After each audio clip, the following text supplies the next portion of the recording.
நைட்ல பந்திப்பூர் காட்டுப்பகுதியில நாங்க டிராவல் பண்ணி போன அந்த த்ரில்லிங்கான அனுபவமும் அங்க என்னென்ன வன விலங்குகள்லாம் பார்த்தோம் அப்படிங்கறது தான் இந்த வீடியோல நீங்க பார்க்க போறீங்க.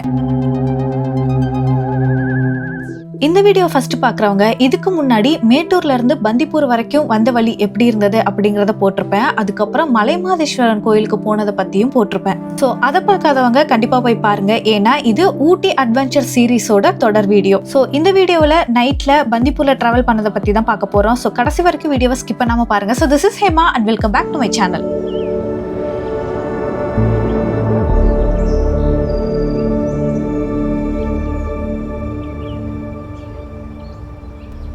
ஸோ இந்த வீடியோக்குள்ளே போகிறதுக்கு முன்னாடி உங்ககிட்ட ஒரு விஷயம் சொல்லணும். அது என்னன்னா, போன வீடியோவில் மலைமாதேஸ்வரன் கோயிலை பற்றி நிறையவே பார்த்துருப்போம். அந்த வீடியோவில் மலைமாதேஸ்வரன் உருவான புராண கதைகள் முதற்கொண்டு பல விஷயங்களை அந்த வீடியோவில் நான் சொல்லியிருப்பேன். அதுக்கப்புறம் புலி மேலே அமர்ந்திருக்கிறபடி மலைமாதேஸ்வரன் சுவாமியையும் உங்களுக்கு நான் காமிச்சிருப்பேன். ஆனால் இந்த சிலை கோயிலுக்கு உள்ளே இல்லை, கோயிலுக்கு வெளிப்புறத்தில் தான் இருக்குது. கோயிலுக்கு வெளியில் ரோடை கிராஸ் பண்ணி ஒரு கட்டெடுத்து உள்ளே போய் பார்க்குற மாதிரி இருக்கும். ஸோ நாங்கள் போயிருந்த டைம் பார்த்தீங்கன்னா ஏதோ கன்ஸ்ட்ரக்ஷன் ஒர்க் போயிட்டு இருக்கிற மாதிரி ஏதோ சொன்னாங்க. அதனால அங்கே அலோடு இல்லைங்கிறதுனால நாங்கள் போகல. தூரத்துல இருந்தே உங்களுக்கு நான் வீடியோ எடுத்து காமிச்சிருப்பேன். இந்த மாதேஸ்வரன் கோயிலை பற்றின வீடியோ போட்டதுக்கு அப்புறம் இதை பற்றி ஒரு ஷார்ட்ஸ் போடலாம் அப்படிங்கிறதுக்காக பார்த்தீங்கன்னா இந்த வீடியோவை நான் அந்த ஷார்ட்ஸோட ரேஷியோக்கு க்ராப் பண்ணேன். அப்படி க்ராப் பண்ணுறப்ப தான் இங்கே ஒரு விஷயத்தையே நான் கவனிச்சேன். அங்கே பாருங்க, அங்கே ஒருத்தர் நிற்கிறாரு, ஃபோட்டோ ஆர் சம்திங் வீடியோ ஏதோ எடுக்கிறாரு. அப்போதான் இந்த சிலையோட உயரத்தை பார்த்து நான் ரொம்பவே பிரமிப்படைஞ்சேன். அடடா, இந்த சிலையோட உயரத்தை பற்றி போன வீடியோவில் நம்ம எதுவுமே மென்ஷனே பண்ணலையே அப்படின்னு யோசித்தேன். ஏன்னா நான் தூரத்தில் இருந்து பார்த்ததுனால இந்த சிலையோட உயரத்தை பற்றி நான் பெருசாக எதுவும் யோசிக்கல. அங்கே ஒரு சிலை இருக்கு அப்படிங்கிறத மாதிரி தான் நான் உங்களுக்கு காமிச்சிருப்பேன். இப்படி வீடியோவில் பார்த்ததுக்கு அப்புறம் தான் இந்த சிலையோட உயரம் இவ்வளோ உயரமா அப்படிங்கிற ஒரு பிரமிப்பை கொடுத்தது. ஸோ நான் பார்த்து வியந்ததையும் உங்களுக்கு சொல்லிடணும் அப்படிங்கிறதுக்காக தான் இந்த வீடியோவில் நான் இதை மென்ஷன் பண்ணுறேன். இந்த சிலையோட உயரம் பார்த்தீங்கன்னா மொத்தம் 108 அடி. 2016 இந்த சிலை உருவாகிறதுக்கான திட்டங்களை போட்டாங்க. 2019 இதை கட்ட ஆரம்பிச்சாங்க. 2023 இந்த சிலையை திறந்து வச்சாங்க. கல்லாலையும் கான்கிரீட்டாலையும் தான் பாத்தீங்கன்னா இந்த சிலையை கட்டியிருக்காங்க. கர்நாடகால ரொம்பவே ஃபேமஸான ஸ்ரீதர் அப்படிங்கிற ஒரு வடிவமைப்பாளர் தான் இந்த சிலையும் வடிவமைச்சிருக்காரு. முருடேஸ்வர் உங்களுக்கு எல்லாம் தெரியும்னு நினைக்கிறேன். கர்நாடகால உத்தர கன்னடால இருக்கு. அந்த சிலை வடிவமைச்சதுலயும் இவரோட கான்ட்ரிபியூஷன் இருந்ததா நான் படிச்சேன். ஆனா அந்த சிலையோட வடிவமைப்பாளர் யாருன்னு பாத்தீங்கன்னா காசிநாத். 123 அடி உயரம் உள்ள ஒரு பிரம்மாண்டமான சிவன் சிலை தான் அது. அதுலயும் உலகத்திலேயே 2வது மிகப்பெரிய சிவன் சிலை. இந்த முருடேஸ்வர் கோயிலுக்கும் ராமாயணத்துக்கும் இருக்கிற சம்பந்தம், ஆத்மலிங்கத்தோட புராண கதைகள், இது எல்லாமே பாத்தீங்கன்னா அந்த வீடியோல சொல்லியிருப்பேன். அந்த வீடியோ நான் யூடியூப் ஆரம்பிச்சு இனிஷியல் ஸ்டேஜ்ல எடுத்ததுனால எடிட்டிங்லாம் கொஞ்சம் முன்ன பின்ன தான் இருக்கும். பட் அதுல சொல்லியிருக்கிற விஷயங்கள்லாம் போய் பாருங்க, ரொம்பவே சுவாரஸ்யமா இருக்கும். கார்டு அண்ட் டிஸ்கிரிப்ஷன்ல லிங்க் கொடுக்குறேன். அப்புறம் இன்னொரு விஷயம் பாத்தீங்கன்னா, இங்க வர பக்தர்கள்லாம் தங்கறதுக்காக அங்க பெருசா ஒரு மண்டபம் கட்டி வச்சிருக்காங்க அப்படிங்கறத போன வீடியோல காமிச்சிருப்பேன். ஸோ இது இல்லாமல் வெளியில் ஏதாவது தங்கக்கூடிய கெஸ்ட் ஹவுஸ் மாதிரிலாம் இருக்குதா அப்படின்னு சொல்லிட்டு எனக்கு தெரிஞ்சவங்களாம் தனியாக கேட்டிருந்தாங்க. ஸோ அதுவும் இந்த வீடியோவில் நான் மென்ஷன் பண்ணிடுறேன். கோயிலுக்கு வெளியில் பார்த்தீங்கன்னா இந்த மாதிரி ஏகப்பட்ட கெஸ்ட் ஹவுஸ் இருக்குது, நிறையாவே இருக்கு. ரொம்ப தூரத்துல இருந்து பயணம் பண்ணி வரவங்க வெளியில் ஏதாவது இந்த மாதிரி ஒரு கெஸ்ட் ஹவுஸ் மாதிரி எடுத்து தங்கணும் அப்படின்னா கூட நிறைய ஆப்ஷன்ஸ் உங்களுக்கு இங்கே இருக்கு. ஸோ போன வீடியோவில் இந்த விட்டு போன விஷயத்த எப்படியாவது உங்களுக்கு சொல்லிடணும் அப்படிங்கிறதுக்காக தான் இந்த வீடியோவில் இதை நான் மென்ஷன் பண்ணுறேன். ஸோ இப்போ வாங்க நம்ம இந்த வீடியோக்கான கண்டென்ட்குள்ளே போகலாம். ஒரு 7:30-8 மணிக்கெலாம் பார்த்தீங்கன்னா நாங்கள் பந்திப்பூருக்குள்ளே என்டர் ஆகிட்டோம். என்ட்ரன்ஸில் 20 ரூபி வாங்குவாங்க. ரொம்பவே எக்ஸைட்மெண்ட்டாக தான் இருந்தது எங்கள் எல்லாத்துக்குமே. ஏன்னா இது வரைக்கும் பார்த்தீங்கன்னா பந்திப்பூர், மசனகுடி, முதுமலையில் பகலில் தான் ட்ராவல் பண்ணியிருக்கோம். இதுதான் ஃபர்ஸ்ட் டைம் நாங்கள் நைட்டில் ட்ராவல் பண்ணுறது. ஆனால் இது ஒன்றும் பார்த்தீங்கன்னா மிட் நைட் கிடையாது. ஒரு 8-8:30 அந்த மாதிரி டைமிங்கில் தான் நாங்கள் ட்ராவல் பண்ணோம். ஏன்னா 9 மணிக்கெலாம் இங்கே அலோவ் பண்ண மாட்டாங்க. நாங்கள் இந்த செக் போஸ்ட்டை தாண்டி, முதுமலை செக் போஸ்ட் தாண்டி நாங்கள் தங்கியிருக்கிற ஸ்டேக்கு போகணும் அப்படிங்கிறதுனால கொஞ்சம் சீக்கிரமாகவே வந்துட்டோம். சீக்கிரம் இல்லை, கொஞ்சம் லேட் தான். ஆனால் ஒரு மாதிரி த்ரில்லிங்கான ஃபீல் தான் எங்களுக்கு இருந்தது.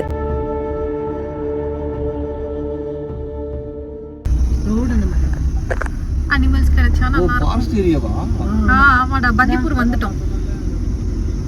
ஓ, யானை அந்த மாதிரி கண்டிப்பா யானை இருக்கும். நைட் இல்ல இந்த டைம். என்ன பாத்து தானே போங்க. யானை ஒரே முட்டு. யானைக்கு கொடுக்கதான் வெள்ளரிக்காய் கொண்டு வந்தேன், ஆனா மாடுக்கு கொடுத்துட்டேன். யானைக்கு கொடுக்க கொண்டு வந்தீங்களா? புரியல. சப்போஸ் முட்டை வந்துச்சுன்னா பொர்றா ரோசா இந்த உனக்காக வெள்ளரிக்காய் வச்சிருக்கேன் அப்படின்னு சொல்ல வேண்டியதான். மக்களே தப்பாக எடுத்துக்காதீங்க, நாங்கள் சும்மா ஃபன்னாக பேசிட்டு போயிட்டுருக்கோம். வைல்ட் அனிமல்ஸ்க்கெலாம் கண்டிப்பாக ஃபீட் பண்ணக்கூடாது. பட் இந்த டைம்லேயும் பார்த்தீங்கன்னா வண்டியெலாம் வந்துட்டு போயிட்டு தான் இருந்தது. நான் இந்த அளவுக்கு வண்டியெலாம் வந்துட்டு போயிட்டுருக்கோம் நைட்டில் அப்படிங்கிறத எதிர்பார்க்கல. இதே மாதிரி ஒரு இரவு நேரத்தில் தான் பார்த்தீங்கன்னா கேர்மாலாம் அப்படிங்கிற ஒரு கிராமத்தை தாண்டி வர காட்டுப்பகுதியில் நாங்கள் பயணம் பண்ணி வந்தோம். பிஆர் ஹில்ஸ்க்கு போயிருந்தப்போ தான் பார்த்தீங்கன்னா தாந்தலிங் திபேட்டன் செட்டில்மெண்ட்க்கு போயிருந்தோம். அங்கேருந்து சத்தியமங்கலம் போகிறதுக்கு அந்த பாதை வழியாக தான் நாங்கள் போனோம்.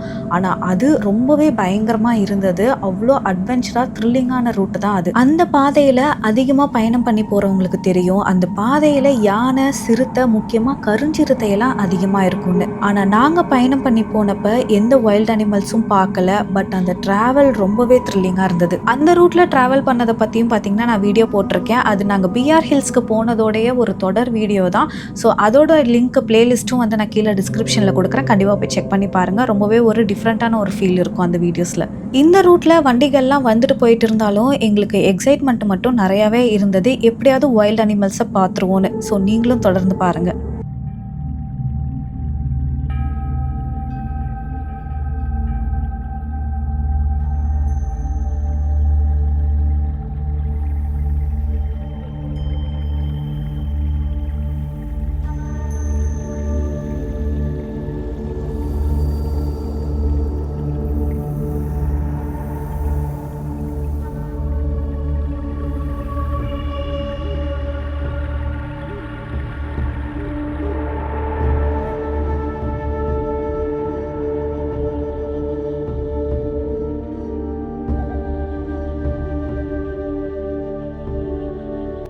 இங்கே பக்கத்தில் உங்களுக்கு இந்த லைட் வெளிச்சம்லாம் தெரியுது பார்த்தீங்களா? ஸோ இதெல்லாம் பார்த்தீங்கன்னா பந்திப்பூரில் இருக்கக்கூடிய ஒரு கவர்மெண்ட் ஸ்டே.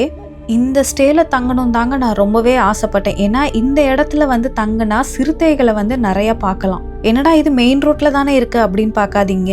ஸ்டே பார்த்தீங்கன்னா இன்னும் கொஞ்சம் உள்ளே போகணும். இங்கே உள்ளார பார்த்தீங்கன்னா நிறையா ஸ்டே இருக்குது. ஒன்னொன்றுத்துக்கும் ஒரு ஒரு பேர் இருக்கும்.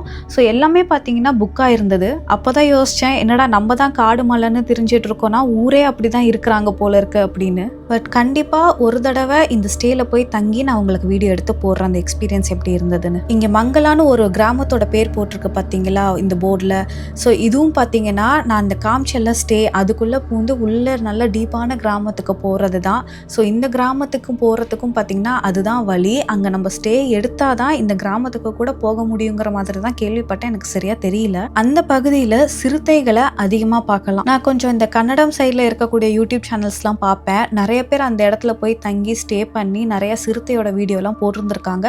பார்க்கவே பயங்கர த்ரில்லிங்காக அட்வென்ச்சராக இருக்கும். கண்டிப்பாக ஒரு நாள் அதையும் நம்ம எக்ஸ்பீரியன்ஸ் பண்ணி பார்த்துடலாம்.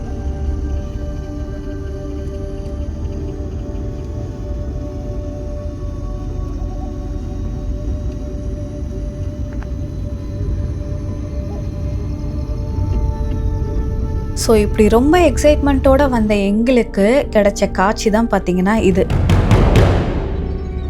டஸ்கர் ஒன்று ரோட்டோரமாக க்ராஸ் பண்ணுறதுக்காக நின்றுட்டு இருந்திருக்கு. பார்க்குறதுக்கே பாருங்களேன் எந்த அளவுக்கு இருக்குன்னு.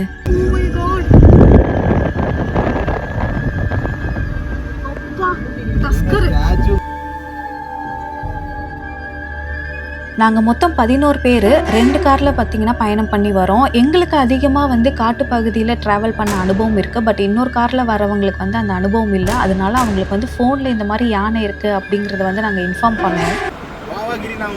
யானை நடுவில் இருக்குது பார்த்து வாங்க. ஆமாம் ரோட்டில் இருக்கு.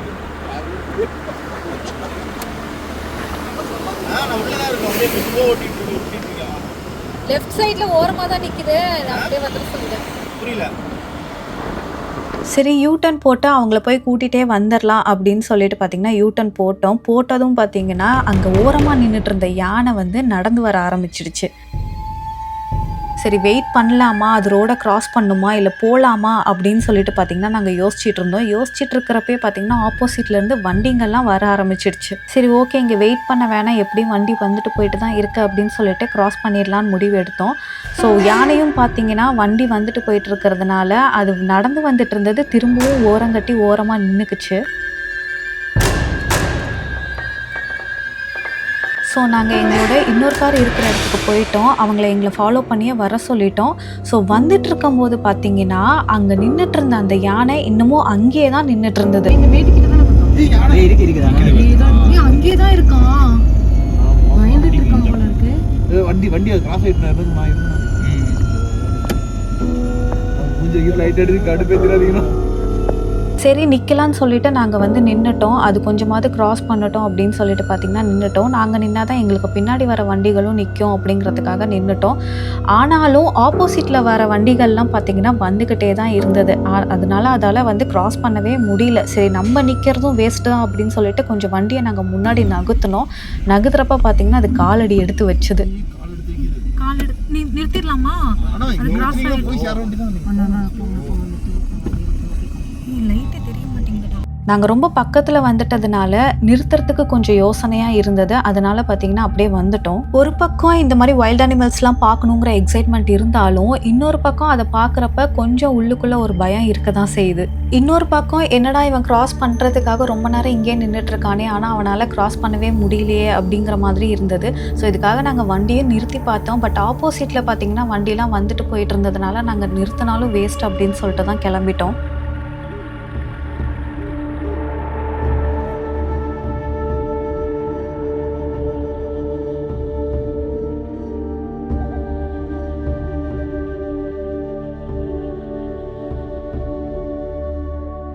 அவ்வளோதாங்க, பந்திப்பூரை வந்து நம்ம கிராஸ் பண்ணிட்டோம். பந்திப்பூரோட எண்டு அந்த ஆர்ச் வந்துருச்சு பாருங்கள். ஸோ கர்நாடகாவோட எல்லையும் பார்த்திங்கன்னா இங்கே இதோட முடியுது.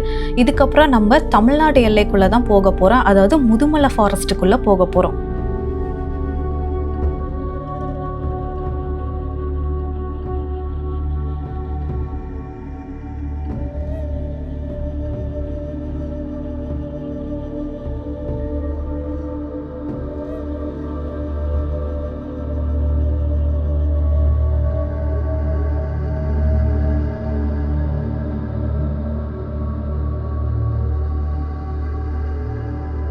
ஸோ நம்ம தமிழ்நாடு முதுமலை ஃபாரஸ்ட்டுக்குள்ளே பார்த்தீங்கன்னா நம்ம இப்போ என்டர் ஆக போகிறோம். மேபி இவ்வளோ வண்டிகள் இந்த டைமில் வந்துட்டு போகிறதுக்கு காரணம் செக் போஸ்ட் 9 மணிக்கு முடிய போகுது அப்படிங்கிறதுனாலே பார்த்தீங்கன்னா எல்லாம் இவ்வளோ வாகனங்கள் வந்துட்டு போகலாம். அங்கே ஒருத்தர் பாருங்க ரொம்ப தைரியமாக பைக்கில் போயிட்டுருக்காரு.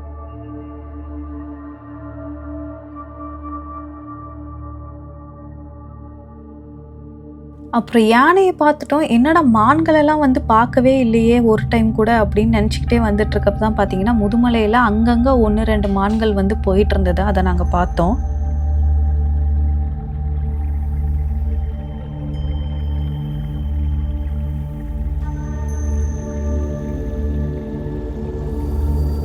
அப்புறம் இங்கே ஒரு யானை நின்றுட்டுருக்கு பாருங்கள், தூரத்தில் நிழல் தெரியுதா?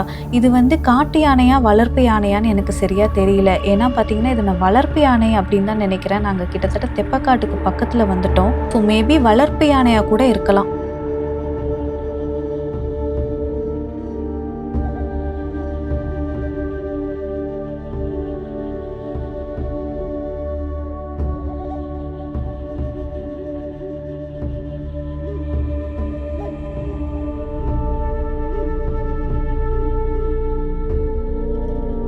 தெப்பக்காடு ஜங்ஷன் கிட்ட வந்துட்டோங்க. நேராக போனால் முதுமலை தாண்டி நம்ம போயிடுவோம். லெஃப்டில் பார்த்தீங்கன்னா மசனக்குடி போகுது. அதெல்லாம் நீங்கள் அடுத்தடுத்த வீடியோவில் பார்ப்பீங்க. அதெல்லாம் இன்னும் ரொம்ப அட்வென்ச்சராக இருக்கும்.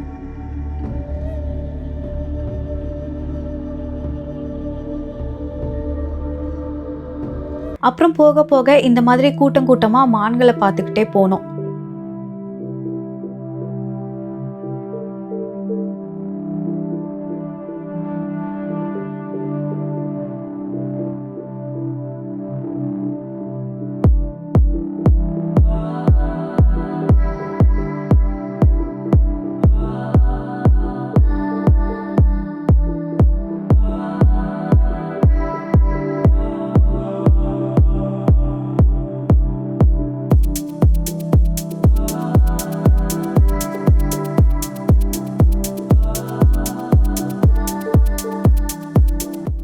முதுமலையோட ஃபாரஸ்ட் செக் போஸ்ட்டும் பார்த்தீங்கன்னா நாங்கள் கிராஸ் பண்ணிட்டோம். ஸோ இந்த வீடியோவை இதோட நான் முடிக்கிறேன். இதுக்கப்புறம் முதுமலையில் நாங்கள் எங்கே போய் ஸ்டே பண்ணோம் அப்படிங்கிறத தான் நீங்கள் அடுத்த வீடியோவில் பார்ப்பீங்க. ஸோ இந்த ஸ்டே எப்படி இருந்தது, இதை தொடர்ந்து வந்து முதுமலை காட்டில் சுற்றுனது, மசனக்குடியில் சுற்றுனது, அப்புறம் அங்கே நாங்கள் எங்கெல்லாம் தங்கணும் அப்படிங்கிறது எல்லாமே உங்களுக்கு அடுத்தடுத்த வீடியோவில் வரும். ஸோ என்னதான் நாங்கள் கவர்மெண்ட் ஸ்டே தேடி கிடைக்கலனாலும் நாங்கள் தேடி போன ப்ரைவேட் ஸ்டேலாம் பார்த்தீங்கன்னா அதுவும் ஒரு எக்ஸைட்மெண்ட்டோட அட்வென்ச்சராக தான் இருந்தது. இன்னும் பல அட்வென்ச்சரான வீடியோ உங்களுக்காக காத்திருக்கு. ஸோ அதெல்லாம் பார்க்கறதுக்கு வெயிட் பண்ணுங்க. ஸோ இந்த வீடியோ உங்களுக்கு பிடிச்சிருந்ததுன்னா மறக்காம லைக் பண்ணுங்க. இந்த வீடியோவை பற்றி நீங்கள் என்ன நினைக்கிறீங்க அப்படிங்கிறத கமெண்ட் பண்ணுங்க. நீங்களும் இந்த மாதிரி இந்த பந்திப்பூரில் நைட் டைமில் வந்து ட்ராவல் பண்ணி போயிருக்கீங்க, வைல்ட் அனிமல்ஸ்லாம் பார்த்துருக்கீங்க, உங்களோட அனுபவம் எப்படி இருந்தது அப்படிங்கிறதையும் மறக்காம கமெண்ட் பண்ணுங்க.